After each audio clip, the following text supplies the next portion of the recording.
Hi,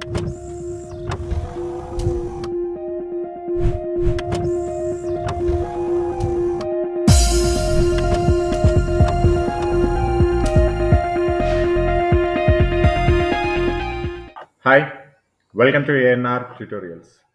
మార్నింగే చెప్పుకున్నాం మనము. న్యూస్ పేపర్లో వచ్చిన అంశాల ఆధారంగా మనకి ఫిబ్రవరి ఆ టైంలో మనకి గ్రూప్ 4 ఫలితాలు వచ్చే అవకాశం ఉంది. అదేవిధంగా ఏప్రిల్ తర్వాత కూడా గ్రూప్ 2, గ్రూప్ 3 ఎగ్జామ్కి సంబంధించిన డేట్స్ వచ్చే అవకాశం ఉంది. అదేవిధంగా కొత్త నోటిఫికేషన్ల ప్రక్రియ కూడా మనకి ఫిబ్రవరిలో స్టార్ట్ అవుతుందని మార్నింగే చెప్పుకున్నాం మనం. అప్పటికి గవర్నర్ గారు ఏదైతే టీఎస్పీఎస్సీ చైర్మన్ అదేవిధంగా సభ్యుల యొక్క రాజీనామాను ఆమోదించలేదు అప్పటికి మనం చెప్పుకునేపాటికి. సో ఇందాక మధ్యాహ్నం టీఎస్పీఎస్సీ చైర్మన్ అదేవిధంగా సభ్యుల యొక్క రాజీనామాను గవర్నర్ ఆమోదించారు. సో కాబట్టి ఆ ఖాళీ అయిన పదవుల్ని ఫిలప్ చేసుకోవడానికి ఇప్పుడు ప్రభుత్వానికి హక్కు ఉంటుంది. ముఖ్యమంత్రి రేవంత్ రెడ్డి గారు మొన్న చెప్పినట్లుగానే తొందరగా ఫినిష్ చేస్తే, ఏదైతే ఈ రాజీనామా ప్రక్రియను తొందరగా ఫినిష్ చేస్తే మేము కొత్త సభ్యుల్ని రిక్రూట్ చేసుకొని ఈ భర్తీ ప్రక్రియని అదేవిధంగా ఫలితాల ప్రక్రియని తొందరగా ముగిస్తామని చెప్పేసి కూడా క్లియర్గా చెప్పడం జరిగింది. సో ఇదే అంశము ఇందాక ఇక్కడ ఎగ్జాంపుల్కి ఇక్కడ నమస్తే తెలంగాణ న్యూస్ పేపర్లో ఇచ్చారు చూడండి. టీఎస్పీఎస్సీ చైర్మన్ ఐదుగురు సభ్యుల రాజీనామాలను గవర్నర్ తమిళసై బుధవారం ఆమోదించారు. గత సంవత్సరం డిసెంబర్లో TSPSC chairman B Janardhan Reddy రాజీనామా చేశారు. కాగా టీఎస్పీఎస్సీ చైర్మన్ సభ్యుల రాజీనామాలను వెంటనే ఆమోదించాలని కాంగ్రెస్ ఎమ్మెల్సీ జీవన్ రెడ్డి కోరారు. ఈ మేరకు గవర్నర్ తమిళసై సౌందర్యరాజన్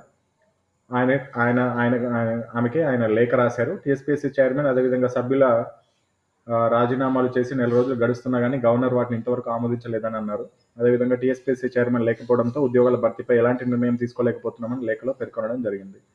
సో కాబట్టి ఈ ప్రక్రియతో ఇప్పుడు ఏదైతే రిక్రూట్మెంట్ ప్రాసెస్ ఆగిపోయిందో కొన్ని పోస్టులకి, సపోజ్కి గ్రూప్ 4కి సంబంధించిన ఫలితాల విడుదల ఆగిపోయింది. అదేవిధంగా గ్రూప్ 2, గ్రూప్ 3కి సంబంధించిన ఎగ్జామ్ డేట్స్ అనేది ఇంకా రాలేదు.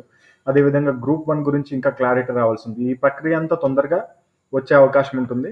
అదేవిధంగా 2 లక్షల ఉద్యోగాలని డిసెంబర్ 7, 2024 అంటే 1 ఇయర్లో పూర్తి చేస్తామని సీఎం గారు తెలపడం జరిగింది. దాంట్లో భాగంగా ఫిబ్రవరి నుంచి కొత్త నోటిఫికేషన్ రిలీజ్ చేస్తామని చెప్పేసి కూడా క్లియర్గా మెన్షన్ చేయడం జరిగింది. ఫిబ్రవరిలో గ్రూప్ 1 నోటిఫికేషన్, అదేవిధంగా మార్చిలో గ్రూప్ 2, జూన్లో గ్రూప్ 3, గ్రూప్ 4 నోటిఫికేషన్స్, ఆ తర్వాత సెప్టెంబర్, అక్టోబర్, నవంబర్లో మళ్ళీ ఫేజ్ 2 వాటికి సంబంధించిన ఫేజ్ 2 నోటిఫికేషన్స్ రిలీజ్ చేస్తామని చెప్పారు. సో దానికి సంబంధించి ఇంకా కార్యాచరణ ఎలా ఉంది, అసలు ఎలా ముందుకు తీసుకెళ్తారు అనేది మనకి 2-3 రోజుల్లో క్లారిటీ వచ్చే అవకాశం ఉంది. సో వెంటనే వీడియో చేయడానికి కారణం ఏంటి అంటే, ఒకసారి మనం ఆల్రెడీ ఎన్నో సంవత్సరాలుగా ఎన్నో నెలలుగా ప్రిపేర్ అవుతూ ఉన్నాం. సో అది 1000, 2000, 3000 జాబులకి ప్రిపేర్ అవుతున్నాం. సో 2 లక్షల పోస్టులు వస్తాయా రాదని తెలియదు కానీ 1 లక్ష పోస్టులన్నా మినిమం వచ్చే అవకాశం ఉంటుంది. అన్ని కేటగిరీలు కలుపుకొని group 3, group 2, group 4, police department, అదేవిధంగా ఫారెస్ట్ డిపార్ట్మెంట్, ఇతర ఆరోగ్య మంత్రిత్వ శాఖలు, ఇతర అన్ని పోస్టులు కలుపుకుంటే మనకు 1 లక్ష పోస్టులన్నా వచ్చే అవకాశం ఉంటుంది. సో ఇంత పెద్ద నోటిఫికేషన్స్ వస్తున్నాయి కాబట్టి మనం ప్రిపరేషన్లో ఇంకా ముందుకు వెళ్ళాలి.